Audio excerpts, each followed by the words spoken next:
Join Stella Academy, Goa's best coaching for IIT, JEE and medical exam preparation. Register today for Stellar Talent Search exam. Admissions are open for repeaters medical batch for NEET 2021. There will be growth in the next quarter more than expected. Economy is already kick-started and kick-started quite strongly. And when the economy will grow strongly, obviously you will not have the need to hike petrol or diesel to that extent.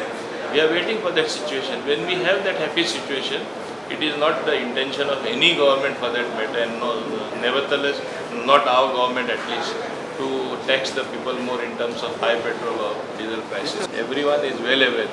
I even spoken to Chief Secretary as well. Do this as early as possible. We don't want more problems.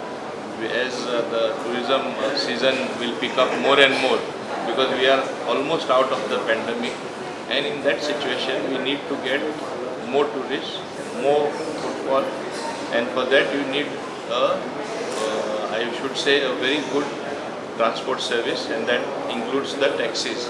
We should not have them have the bickerings among them in public, which affects the tourists, which affect the common traveller.